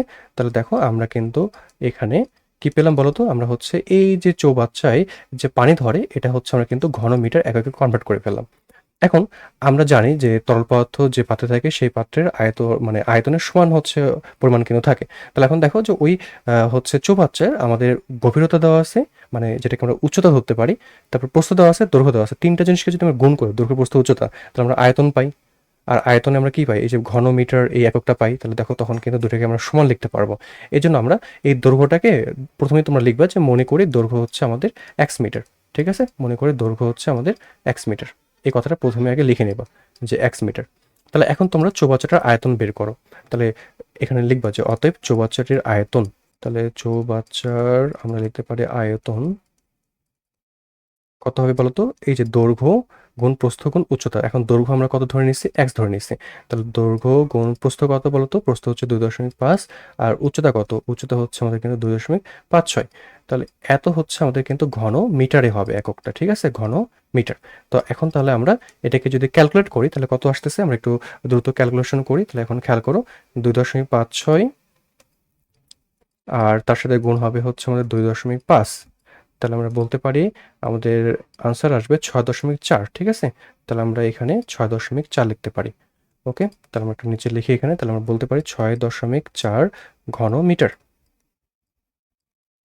তাহলে এই 6.4 ঘন মিটার কার আয়তন হলো? চৌবাচ্চার আয়তন হলো। আবার চৌবাচ্চা পানি ধরে কতটুকু বলো তো? এই যে দেখো 19.2 ঘন মিটার। তো আমি একটু আগে বললাম যে একটা পাত্রে তরল পদার্থ কতটুকু ধরে সেটা হচ্ছে ওই পাত্রের আয়তনের সমান। ওকে, তার মানে আমরা বলতে পারি যে এই আয়তন আর এই আয়তনটা সমান হবে। তাহলে আমরা শর্ত মতে বা প্রশ্ন মতে দিয়ে হচ্ছে বলতে পারি যে অতএব আমাদের হচ্ছে কত বলতো? আচ্ছা এখানে আমি এক্স লিখতে ভুলে গেছিলাম। এই যে আমরা এখানে এক্স লিখে দিই, তাহলে আমরা বলতে পারি 6.4x সমান 19.2। তাহলে এখন এখান থেকে আমরা বলতে পারি বা এক্স সমান হবে 19.2 ভাগ হচ্ছে 6.4। তাহলে আমরা এটাকেও ক্যালকুলেটরে সলভ করি। তাহলে আমরা বলি হচ্ছে কত বলতো? 19.2 ভাগ 6.4। আচ্ছা আমি একটু ঠিক করে লিখি, 6.4 এটাকে যদি আমরা সলভ করি তাহলে আমরা পাচ্ছি 3। তাহলে আমরা বলতে পারি যে আমাদের এই চৌবাচ্চার যে দৈর্ঘ্যটা হবে সেটা কিন্তু হচ্ছে 3 মিটার। ওকে, কারণ আমরা এই চৌবাচ্চার দৈর্ঘ্য কিন্তু কি ধরে নিয়েছিলাম বলতো একটু আগে? এই যে আমরা কিন্তু এক্স ধরে নিয়েছিলাম, আমরা এক্স এর মানটাই কিন্তু বের করলাম। তাহলে এটাই কিন্তু আমাদের আনসার। তাহলে আমরা বলতে পারি যে আমাদের চৌবাচ্চার যে দৈর্ঘ্য হবে সেটা হবে 3 মিটার। তো এই হচ্ছে আমাদের এই অঙ্কটা ছিল। চলো এবার আমরা হচ্ছে পরবর্তী অঙ্কটাতে চলে আসি। দেখো এই অঙ্কটাতে কি বলছে একটু খেয়াল করো, যে আমাদের আবার আগের মতো খেয়াল করো। এই অঙ্কটা একবার আমি এক্সাম্পলে করাচ্ছি। দেখো বলছে স্বর্ণ পানির তুলনায় এত গুণ ভারী। আয়তাকার একটি স্বর্ণের বারের দৈর্ঘ্য আমাদের 7.8 সেন্টিমিটার দেওয়া আছে, প্রস্থ দেওয়া আছে এবং উচ্চতা দিয়ে দেওয়া আছে। তাহলে আমরা এই স্বর্ণের বারের নিশ্চয়ই আয়তনটা বের করতে পারবো। তার আগে আমরা হচ্ছে আরেকটা জিনিস বুঝে রাখি, যে জিনিসটা আমি একবার আলোচনা করছিলাম, আমি আরেকবার আলোচনা করে দিই এখানে। দেখো এখানে বলছে স্বর্ণ পানির তুলনায় এত গুণ ভারী। তো পানির হচ্ছে বিষয়টা কিরকম, যে পানির বিষয়টা ছিল আমাদের এরকম যে 1000 ঘন সেমি, 1000 ঘন সেমি পানির সমান বলা ছিল কিন্তু 1 লিটার। এটা কিন্তু তোমাদের বইয়ে দেওয়া আছে, ভালো করে দেখে নিও। এই 1 লিটারকেই আমরা কিন্তু প্রায় 1 কেজি ধরে নিতে পারি, ঠিক আছে? তাহলে এই 1 কেজি মানে আমরা কি জানি, 1000 গ্রাম। তাহলে এখন তোমরা হচ্ছে খেয়াল করো যে এই 1000 ঘন সেমি সমান আমি তাহলে সরাসরি বলতে পারি 1000 গ্রাম। তার মানে কি আসলে দাঁড়ায়, যে তার মানে আসলে দাঁড়ায় যে 1 ঘন সেমি আসলে পানির যে ওজনটা হয় সেটা হচ্ছে 1 গ্রাম। বুঝতে পারছো কিনা? তাহলে এটাকে নিয়ে আমাদের কাজ করতে হবে। তো এই যে পানির যে ওজন 1 গ্রাম, এইটার থেকে সোনা হচ্ছে কত গুণ ভারী বলতো? 19.3 গুণ ভারী। তার মানে আমি যদি এটার সাথে 19.3 গুণ করতাম তাহলে কত হইতো? এই 19.3 হইতো। তো আমরা বলতে পারি যে 1 ঘন সেমি সোনার ওজন হবে 19.3 গ্রাম। দেখো বুঝতে পারছো কিনা বিষয়টা? এই জন্য আমরা এখন কি করব, প্রথমে এই যে দেখো ঘন সেমি মানে আসলে কি বলতো, আয়তন, তাই না? তাহলে আমরা প্রথমে এই স্বর্ণের যে বারটা আছে এটার আয়তনটা আমরা কিন্তু ঘন সেন্টিমিটারে বের করব। অবশ্য এখানে খেয়াল করো যে এককগুলো কিন্তু সেন্টিমিটারে দেওয়া আছে, তাহলে আমাদের কাজটা ইজি হয়ে গেছে। একবারে আমরা যদি আয়তন বের করে ঘন সেন্টিমিটারে চলে আসবে, তারপর আমরা তখন বলতে পারবো যে 1 ঘন সেন্টিমিটার স্বর্ণের বারের কিন্তু ওজন হবে 19.3 গ্রাম। কেমন করে হলো সেটা কিন্তু আমি এখন দেখাই দিলাম। তাহলে তখন আমরা যত ঘন সেন্টিমিটার আয়তন বের হবে তার সাথে এটা গুণ করলে আমাদের কিন্তু অ্যান্সার হয়ে গেল, কারণ ওটাই আমাদের চাইছে। ঠিক আছে, তাহলে আমরা অঙ্কটা করা শুরু করি। তাহলে আমরা হচ্ছে একটু মিশাই দিই এগুলোকে। দেখো, হ্যাঁ, তাহলে আমরা প্রথমে কি দিয়ে শুরু করবো বলো তো? তাহলে আমরা প্রথমে শুরু করব যে স্বর্ণের বারের আয়তন। ঠিক আছে, তোমরা দেওয়া আছে দিয়ে পরীক্ষায় তুলতে পারো যে দৈর্ঘ্য এত সেন্টিমিটার, তারপরে হচ্ছে প্রস্থ এত সেন্টিমিটার, উচ্চতা এত সেন্টিমিটার। আমি সরাসরি কিন্তু এখানে আয়তন বের করব। ঠিক আছে, যে স্বর্ণের বারের আয়তন, স্বর্ণের বারের আয়তন। ঠিক আছে, দেখো তাহলে স্বর্ণের বারের আয়তন কত হয় বলো তো? আমরা জানি আয়তনের সূত্র দৈর্ঘ্য, দৈর্ঘ্য কত আমরা দেখতে পাচ্ছি 7.8 গুণ প্রস্থ 6.4 ইন্টু উচ্চতা, উচ্চতা হচ্ছে আমাদের 2.5। আমি একটু দ্রুত এটাকে ক্যালকুলেটর সলভ করে নিই। তো দেখো, তাহলে আমরা হচ্ছে দৈর্ঘ্য পেয়েছিলাম 7.8, এর সাথে গুণ হবে হচ্ছে আমাদের প্রস্থ 6.4, আর উচ্চতা হচ্ছে আমাদের 2.5। তাহলে আমরা কত পাচ্ছি এখানে?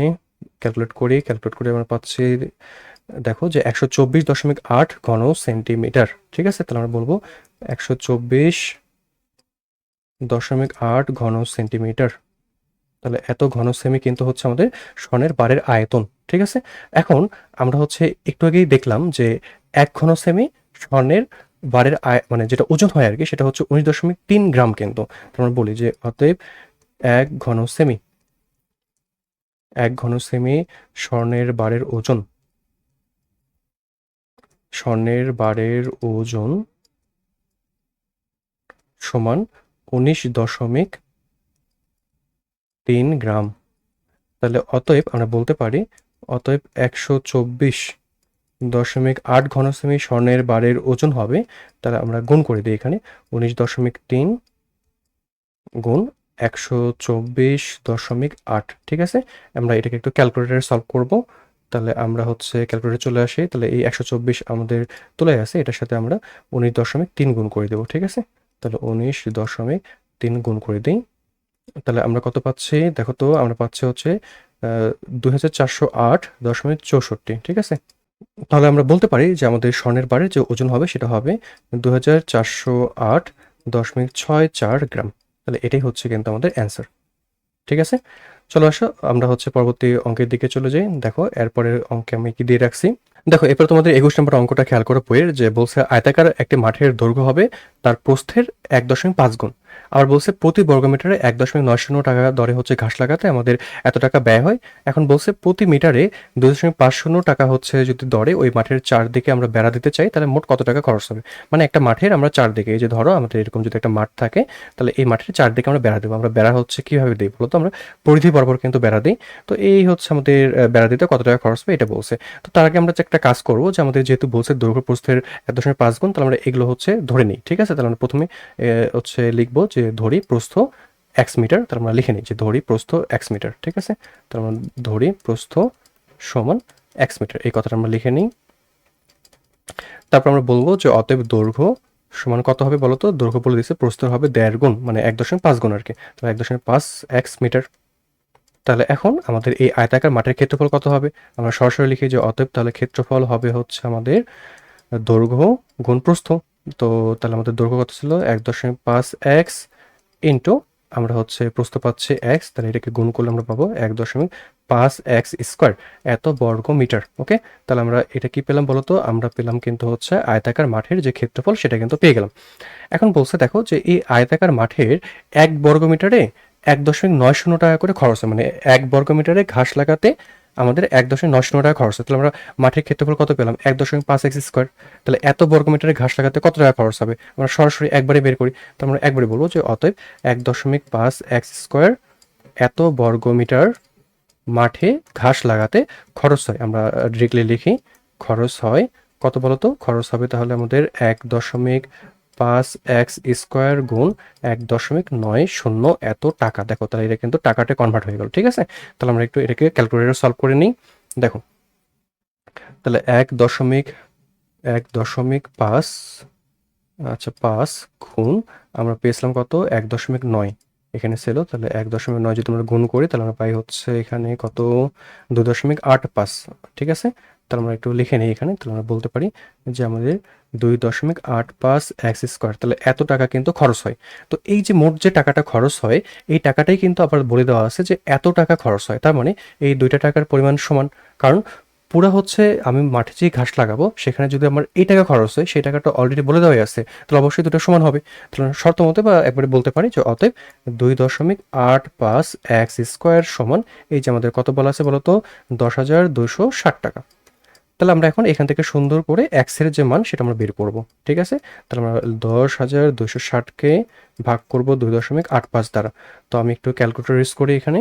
দেখো তাহলে আমরা হচ্ছে একবারে লিখি, যেহেতু 2.85 অলরেডি তোলাই আছে এখানে, তাহলে 10,260 এটাকে আমি হচ্ছে ভাগ করি অ্যান্সার দ্বারা। তাহলে আমরা পাচ্ছি 3600। ঠিক আছে, তাহলে আমরা বলতে পারি এখানে আমাদের এখানে হবে উত্তর কত বলতো? তাহলে হবে কিন্তু 3600। ওকে, এখন চলে আসি নিচের দিকে। দেখো তাহলে আমরা বলতে পারি কত বলতো এবার? তাহলে বাহ, এক্স সমান স্কোয়ারটা এই পাশে যে হচ্ছে আমাদের রুট হয়ে যাবে। তাহলে 3600কে আমরা রুট করলে কত পাবো বলতো? আমরা কিন্তু 60 পাবো। তাহলে এক্স সমান হবে কিন্তু 60 মিটার। ঠিক আছে, তাহলে আমরা দেখো তো প্রস্থ কিন্তু পেয়ে গেলাম, কারণ আমরা প্রস্থকে কিন্তু এক্স ধরে নিয়েছিলাম। এই যে দেখো আমরা প্রস্থকে এক্স ধরে নিয়েছি। এবার আমরা তাহলে দৈর্ঘ্যটা বের করি। ঠিক আছে, দৈর্ঘ্যটা নিশ্চয়ই এই প্রস্থের 1.5 গুণ। তাহলে আমরা এখন বলি যে অতএব প্রস্থ সমান কত বলতো? 60 মিটার, এবং দৈর্ঘ্য যে দৈর্ঘ্যটা হবে সেটা কত হবে? এই প্রস্থের 1.5 গুণ, তাহলে 1.5 গুণ 60। এটাকে যদি আমরা সলভ করি তাহলে আমরা কত পাচ্ছি?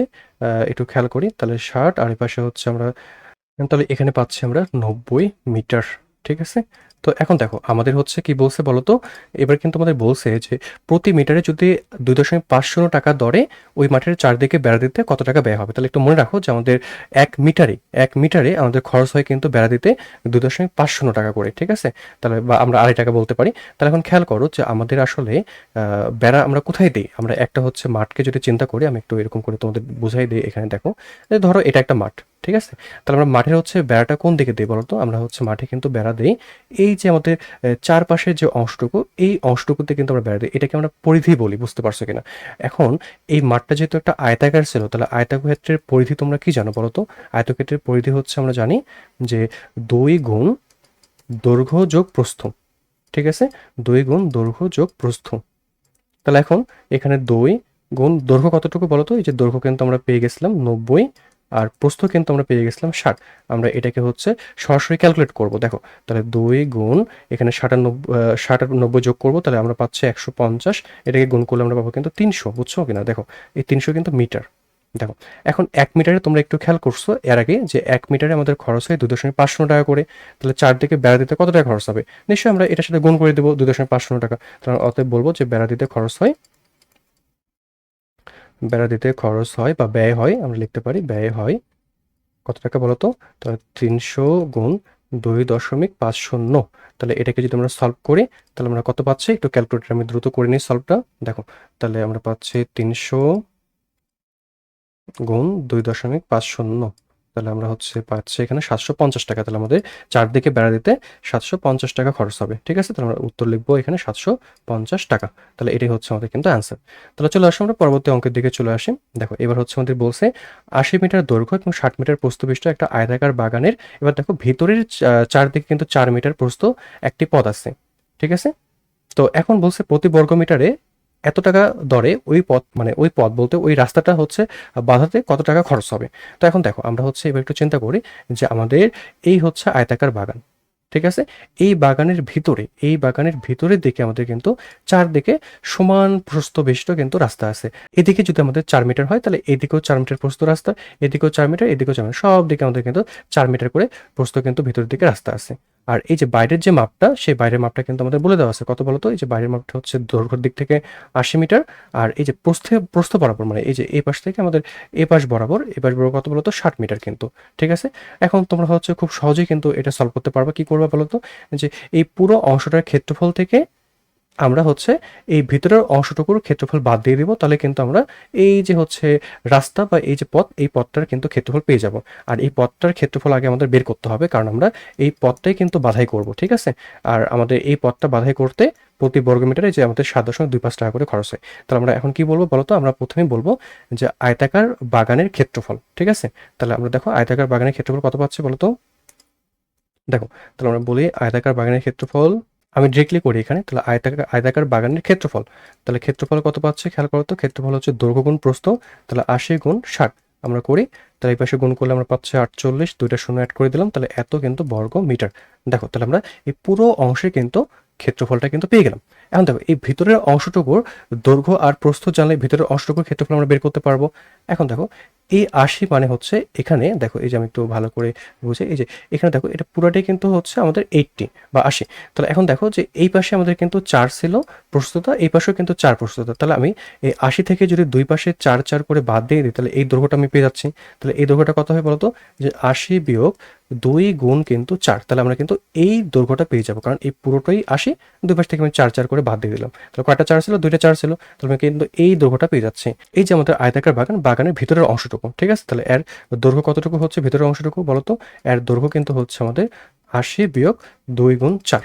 তাহলে আমরা বলতে পারি কত এখানে বলতো? আমরা বলতে পারি 72 মিটার। একবারে আমরা সলভ করি এটাকে। তাহলে একবারে আমরা হচ্ছে ভেতরের অংশে প্রস্থ পাচ্ছে কত? একইভাবে সলভ করবো। তো এই পাশে আমাদের হচ্ছে যেহেতু পুরো অংশটা 60 বা 60, তাহলে 60 থেকে আমরা দুই পাশে 4 4 করে বাদ দিয়ে দেবো। তাহলে আমরা বলতে পারি 60 বিয়োগ 2 গুণ 4। তাহলে এখন কত হচ্ছে বলতো? 60 থেকে আমরা যদি 8 বাদ দিয়ে দিই তাহলে হচ্ছে 52। তাহলে আমরা ক্ষেত্রফলটা বের করে ফেলি। তাহলে ক্ষেত্রফল একইভাবে আগের মতো করে তোমরা বের করবা যে দৈর্ঘ্য গুণ প্রস্থ। দৈর্ঘ্য কত? এই যে আমাদের 72, আর হচ্ছে প্রস্থ কিন্তু হচ্ছে আমাদের 52। তাহলে আমরা এটাকে একটু ক্যালকুলেটর সলভ করি। তাহলে 72 গুণ হচ্ছে 52 করবো আমরা। তাহলে 72 গুণ হচ্ছে 52 যদি আমরা সলভ করি তাহলে কত পাচ্ছি আমরা এখানে? 3744। ঠিক আছে? তাহলে আমরা এটা লিখে রাখি 3744। তো দেখো তাহলে আমরা এখানে বলবো 3744। তাহলে এত কিন্তু বর্গ মিটার। তাহলে আমরা এখন এই ক্ষেত্রফল থেকে এই ক্ষেত্রফলটা বাদ দিয়ে দিলে এই রাস্তার ক্ষেত্রফলটা পেয়ে গেলাম। তাহলে আমরা এখন বলবো সরাসরি যে রাস্তার ক্ষেত্রফল। দেখো তাহলে আমরা বলতে পারি অতএব রাস্তার ক্ষেত্রফল, অতএব রাস্তার ক্ষেত্রফল। তাহলে রাস্তার ক্ষেত্রফল কত পাচ্ছে বলতো? রাস্তার ক্ষেত্রফল পাচ্ছে আমরা 4800 থেকে বিয়োগ করব এই যে আমাদের 3744। তাহলে এটাকে আমরা হচ্ছে বিয়োগ করি, এবার আমরা বিয়োগ করে পাচ্ছি 6, তাহলে 5, এখানে 5 হাতে 1 থাকবে, 7 রেখে 8 মিলে গেল 0, 1 থাকবে, তাহলে 1056 আমরা কিন্তু বর্গ মিটার পাচ্ছি। দেখো বুঝতে পারছো কিনা? তো এখন এটা কিন্তু রাস্তার ক্ষেত্রফল। তো এই রাস্তায় আমাদের 1 বর্গ মিটারে খরচ হতো 7.25 টাকা করে। তাহলে এখন এত বর্গ মিটারে কত টাকা খরচ হবে? জাস্ট গুণ করে দিলে হয়ে গেল। যেহেতু বেশি ক্ষেত্রফল তাহলে গুণ করতে হবে নিশ্চয়ই। তাহলে আমরা বলবো যে অতএব রাস্তা বাধাই করতে খরচ হবে। ঠিক আছে? আমরা বলবো যে অতএব রাস্তা বাধাই করতে খরচ হবে। তাহলে আমরা ডিরেক্টলি লিখলাম খরচ হবে কত টাকা বলো তো? তাহলে 1056 গুণ কত পেয়েছিলাম? মানটা আমরা আরেকবার দেখে নিই। 7.25। তাহলে আমরা বলতে পারি এখানে 7.25। তাহলে এত টাকা কিন্তু খরচ হবে। তো আমরা হচ্ছে এটাকে ক্যালকুলেটর সলভ করি। তাহলে আমি একটু ক্যালকুলেটর ইউজ করব। তো দেখো তাহলে আমরা হচ্ছে লিখব 1056 গুণ 7.25। তাহলে সলভ করলে আমরা পাচ্ছি 7656 টাকা। ঠিক আছে? তাহলে আমাদের বলতে পারি খরচ হবে কত বলতো? 7656 টাকা। আচ্ছা আমি একটু ঠিক করে লিখি 7656 টাকা। তো এটাই হচ্ছে তাহলে আমাদের কিন্তু অ্যান্সার। দেখো বুঝতে পারছো কিনা? তাহলে চলো আমরা হচ্ছে আবার পরবর্তী অঙ্কের দিকে চলে আসি। তো দেখো এবার আমরা 27 নম্বর অঙ্কটা সলভ করব। এখানে আমাদের কি বলছে খেয়াল করো যে একটা পুকুরের দৈর্ঘ্য দেওয়া আছে, প্রস্থ দেওয়া আছে এবং বলছে পুকুরের গভীরতা মানে এটাই আমরা উচ্চতা ধরবো। বলছে 3 মিটার। একটি পানির মোটর দ্বারা পুকুরটি পানি শূন্য করা হচ্ছে। বলছে প্রতি সেকেন্ডে এত ঘনমিটার পানি সেচতে পারে। তাহলে পুকুরটি পানি শূন্য করতে কত সময় লাগবে? তাহলে আমরা প্রথমে কি কাজ করব যে পুকুরটিতে কতটুকু পানি আছে সেটা বের করব। তো একটা পুকুরে কতটুকু পানি থাকবে? সেই পুকুরের আয়তনের সমান। তাহলে আমরা পুকুরের আয়তনটা বের করা মানেই আসলে ওই পুকুরে কতটুকু পানি আছে সেটা বের করা। তাহলে আমরা পুকুরের আয়তনটা বের করি। তাহলে আমরা বলি যে পুকুরের আয়তন, তাহলে আমরা ডিরেক্টলি বলব যে পুকুরের আয়তন সমান, আমরা আয়তনের সূত্র কি জানি বলতো? দৈর্ঘ্য গুণ প্রস্থ গুণ উচ্চতা। তাহলে আমরা হচ্ছে লিখি দৈর্ঘ্য গুণ প্রস্থ গুণ উচ্চতা বা গভীরতা, একই কথা। তাহলে আমরা এটাকে সলভ করব। ঠিক আছে, তাহলে আমরা দ্রুত একটু ক্যালকুলেটর সলভ করি। তাহলে একটু গুণ করে নিই, কত হচ্ছে আমাদের দেখি। 32 এর সাথে আমরা 20 গুণ করব, তার সাথে আমরা হচ্ছে 3 গুণ করব। তাহলে আমরা পাচ্ছি 1920। তাহলে দেখো আমরা হচ্ছে এখানে লিখবো 1920 ঘন মিটার। ঠিক আছে, এত কিন্তু ঘন মিটার। দেখো বুঝতে পারছো কিনা? তো এটা কিন্তু আমাদের পুকুরের আয়তন। তার মানে একটু আগে তোমাদের বললাম যে পুকুরের আয়তনের সমান আয়তন কিন্তু সেখানে যতটুকু পানি থাকে সেটা হবে। তাহলে আমরা বলতে পারি যে অতএব পুকুরের পানির আয়তন, পুকুরের পানির আয়তন সমান হবে 1920 ঘনমিটার। যেহেতু একই অংশ আমি একটু আগে বললাম। তখন খেয়াল করো, এখন আমাদের বলছে যে এই যে 0.10 ঘনমিটার পানি সেচ করতে কত সময় লাগে বলতো? 1 সেকেন্ড লাগে। তাহলে এত ঘনমিটার পানি সেচ করতে কত সময় লাগবে সেটা বের করতে বলছে। খুবই সহজ, আমরা ঐকিক নিয়মে সলভ করব। তো দেখো আমরা বলবো যে 0.1 ঘনমিটার পানি সেচ করতে সময় লাগে কতটুকু বলতো? 1 সেকেন্ড। তাহলে অতএব আমরা বলতে পারি 1920 এত ঘন কি বলতো মিটার পানি সেচ করতে তাহলে কত সময় লাগবে? তো আমরা একবার লিখবো 1920 ভাগ হচ্ছে 0.1। তাহলে এটাকে আমরা সলভ করলে পাবো 1000 না, এখানে পাবো 19,200। ঠিক আছে, এত হচ্ছে আমরা পাবো সেকেন্ড, কিন্তু এটাকে আমরা সেকেন্ডে লিখি, সেকেন্ড। ঠিক আছে, তো আমরা এটাকে চাইলে ঘন্টায় কনভার্ট করতে পারি। তোমরা একটা কাজ করবে, সেটা হচ্ছে যে এটাকে 3600 দ্বারা ভাগ করবে। ঠিক আছে, তাহলে 19,200 এটাকে তোমরা 3600 দ্বারা ভাগ করো, কারণ আমরা কি জানি 3600 সেকেন্ডে 1 ঘন্টা হয়। ঠিক আছে, তাহলে এটাকে তোমরা যদি ভাগ করো তাহলে কত পাচ্ছি? আমি একটু ক্যালকুলেটর ইউজ করি। দেখো, তাহলে আমরা লিখবো 19,200 ভাগ হচ্ছে আমরা লিখতে পারি 3600। ঠিক আছে, তাহলে আমরা পাচ্ছি কত বলতো? আমরা পাচ্ছি কিন্তু 5.3। তাহলে আমরা হচ্ছে লিখবো এখানে 5.3 এত ঘন্টা। আচ্ছা, আমরা হচ্ছে এই যে 5 ঘন্টা আর পরের অংশটুকুকে আমরা হচ্ছে মিনিটে কনভার্ট করি। তাহলে আমরা পাচ্ছি এত ঘন্টা। তাহলে আমরা এটাকে অ্যান্সার রাখতে পারি। তোমরা চাইলে এটাকে ঘন্টা থেকে মিনিটও করতে পারো। এরপর আসলে আমাদের 3 করে চলতে থাকবে আর কি। বুঝতে পারছো কিনা? তো এইভাবে করে আমরা রাখতে পারি। তো এটাকে আমরা যদি একবারে সলভ করি যে এই অংশের সাথে আমরা 60 যদি গুণ করি তাহলে আমরা হচ্ছে পাবো 5 ঘন্টা 20 মিনিট আর কি। বুঝতে পারছো কিনা? যে ধরে নাও যে 5 ঘন্টা 20 মিনিট। তো তোমরা ক্যালকুলেটর সলভ করলে হচ্ছে এই অংশটা পেয়ে যাবে। তাহলে এটাই হচ্ছে আমাদের কিন্তু আনসার। এবার দেখো আমরা হচ্ছে আরেকটা অঙ্ক সলভ করবো। দেখো এখানে বলছে আমাদের 3 মিটার দৈর্ঘ্য এবং হচ্ছে 2 মিটার প্রস্থ এবং 1 মিটার উচ্চতা বিশিষ্ট একটা খালি চৌবাচ্চায় 50 সেন্টিমিটার বাহু বিশিষ্ট একটা নিরেট ধাতব ঘনক রাখা আছে। চৌবাচ্চাটি পানি দ্বারা পূর্ণ করার পর ঘনকটা হচ্ছে তুলে আনা হলো। তাহলে পানির গভীরতা কত? এখন দেখো, শুরুতে আমাদের হচ্ছে খেয়াল করো যে আমাদের একটা চৌবাচ্চায় কতটুকু পানি থাকবে। সেই চৌবাচ্চার যে আয়তন হবে সেই আয়তনের সমান পরিমাণ পানি থাকবে। তো এখন চৌবাচ্চাটার আয়তন কত হবে সেটা আমরা বের করি। তাহলে দেখো, চৌবাচ্চার আয়তন আমরা এভাবে লিখবো, চৌবাচ্চার আয়তন। দেখো, চৌবাচ্চার আয়তন, তাহলে আমরা আয়তন কি জানি? দৈর্ঘ্য গুণ প্রস্থ গুণ হচ্ছে উচ্চতা। তাহলে আমরা পাচ্ছি 6 ঘনমিটার। এখন দেখো এখানে একটা জিনিস খেয়াল করো যে আমাদের বলছে যে 50 সেন্টিমিটার বাহুবিশিষ্ট একটা নিরেট ধাতব ঘনক রাখা আছে। এই নিরেট বলতে একদম মনে করো কোনো জায়গায় ফাঁপা অংশ থাকবে না। আর ধাতব ঘনক, ঘনক বলতে আমরা কি বুঝি? যে আমাদের হচ্ছে চার মানে কি বলবো, দৈর্ঘ্য প্রস্থ উচ্চতা যার সমান থাকবে আর কি, সেই বস্তুটাকে আমরা কিন্তু ঘনক বলবো, মানে ঘন বস্তুটাকে আমরা ঘনক বলবো। তো ঘনকের ক্ষেত্রে আমরা জানি যে এর যে আয়তন হয় সেটা হচ্ছে a কিউব সূত্র হয়, অর্থাৎ বাহুকে হল কিউব করলে যেটা হবে সেটাই কিন্তু হচ্ছে আমাদের ঘনকের আয়তন। তাহলে আমরা ঘনকের আয়তনটা বের করে ফেলি। তাহলে অতএব ঘনকের আয়তন, তাহলে আমরা বলবো এই যে ঘনকের আয়তন। ঠিক আছে, তাহলে ঘনকের আয়তন কত হবে? আমরা 50 সেন্টিমিটারকে একটু মিটার করে ফেলি।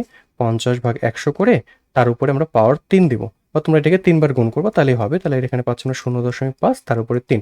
তাহলে এত ঘন মিটার, এত ঘন মিটার। ঠিক আছে, তাহলে এখন আমরা এটাকে একটু সলভ করি ক্যালকুলেটরে, তো দেখি কি হয় তাহলে। তাহলে আমরা সুন্দর করে এখানে হচ্ছে লিখতে পারি 0.5, তার উপরে আমরা পাওয়ার কত দেব? পাওয়ার হচ্ছে আমরা 3 দিব। তাহলে আমরা কত পাচ্ছি দেখি তো, আমরা পাচ্ছি এখানে 0.125, তাহলে আমরা বলতে পারি 0.125। তাহলে এত কিন্তু আমাদের কি বলতো এত ঘন মিটার। দেখো, তো আমরা এরপরে কি করছি, এই ঘরটাকে কিন্তু তুলে আনছি। দেখো, এই পানি পূর্ণ করার পরে এই যে আমরা লিখছি এখানে, দেখো যে চৌবাচ্চাটি পানি দ্বারা পূর্ণ করার পর ঘরটা তুলে আনছি। তাহলে এই পরিমাণ আয়তনটা বাদ চলে যাবে। তাহলে আমরা কি করব, যে এই চৌবাচ্চার আয়তন থেকে এই ঘরটার আয়তন এখন বাদ দিয়ে দিব। ঠিক আছে, তাহলে আমরা এখন এক কাজ করি, বলি যে হচ্ছে তাহলে অতএব চৌবাচ্চায় পানির আয়তন, কারণ আমরা কি করছি ঘরটা তুলে আনছি। তাহলে চৌবাচ্চায় পানির আয়তন, পানির আয়তন কি হবে তাহলে বলো তো? তাহলে আমরা বলতে পারি 6 বিয়োগ এই যে 0.125 এত ঘনমিটার আমরা কিন্তু বাদ দিয়ে দেব। তাহলে 6 থেকে 0.125 আমরা বাদ দিয়ে দিই। তাহলে কত হচ্ছে আমরা একটু এখানে ক্যালকুলেট করে নেই। 6 বিয়োগ আমরা হচ্ছে অ্যান্সার বিয়োগ করব। তাহলে পাচ্ছি আমরা 5.875। তাহলে আমরা বলতে পারি এখানে আমাদের 5.875 এটাই হবে হচ্ছে আমাদের চৌবাচ্চায় পানির আয়তন, এত ঘন মিটার। দেখো, তো আমাদের এখানে বলছে যে এবার এই পানির গভীরতা কত হবে। আগে তো গভীরতা আমাদের কত ছিল বলতো, এই যে 1 মিটার কিন্তু ছিল, কিন্তু এবার তো আর 1 মিটার হবে না। তো আমরা শুরুতেই লিখতাম একটা কথা, যে ধরি পানির গভীরতা হবে কিন্তু x মিটার। এই কথাটা তোমরা আগে লিখে নিবা। ঠিক আছে, তাহলে আমরা এবার কি করব, এবার হচ্ছে আমরা আবার নতুন করে আয়তনটা বের করব। ঠিক আছে, তাহলে আমরা একটু আয়তন বের করা শুরু করি। তাহলে আয়তন কি হবে বলো তো? এবার আয়তন হবে কিন্তু দৈর্ঘ্য 3, প্রস্থ কত ছিল 2 ছিল, আর উচ্চতা বা গভীরতা আমরা কিন্তু জানি না। এবার কিন্তু আমরা x ধরে নেব। এই যে আয়তনটা হলো, এটা ঘনমিটার না? তাহলে আবার খেয়াল করো তো, এই যে পানির আয়তন আমরা আবার ঘনমিটার বের করছে, তাহলে দুটোই তো অবশ্যই সমান হবে। তাহলে আমরা লিখবো 5.875 এটার সমান। তাহলে এখন আমরা বলতে পারি x সমান, এখানে 6 হবে গুণ করলে, এবার আসলে ভাগ হয়ে যাবে। তাহলে 5.875 এটাকে আমরা 6 দ্বারা ভাগ করব। আমরা ক্যালকুলেটরে চলে আসি। তাহলে আমরা হচ্ছে 5.875কে আবার আমরা কত দ্বারা ভাগ করব, 6 দ্বারা ভাগ করব। তাহলে আমরা কত পাচ্ছি, 0.979। তার মানে আমরা বলতে পারি এখানে 0.97992। তাহলে এত হচ্ছে কিন্তু আমাদের মিটার হবে, বুঝতে পারছো কিনা? তো এটাকে আমরা সেন্টিমিটার করতে পারি। তাহলে আমরা পাবো হচ্ছে 97.92, মানে আমরা 100 দ্বারা গুণ করবো আর কি, বুঝতে পারছো কিনা? যেহেতু আমরা সেন্টিমিটারে আসবো, তাহলে আমরা এখানে লিখতে পারি এত সেন্টিমিটার। তাহলে আমাদের চৌবাচ্চার ক্ষেত্রে মানে পরবর্তীতে আর কি, যখন ওই ঘনটা তুলে নিয়ে আসা হবে, তখন আমাদের নতুন যে পানির গভীরতা হবে সেটা কত বলতো? এই যে আমরা পেলাম 97.92। এই হচ্ছে আমাদের মিটার, এটাই হবে কিন্তু পানির নতুন গভীরতা। তো ঠিক আছে, এই পর্যন্তই আজকের ক্লাস ছিল।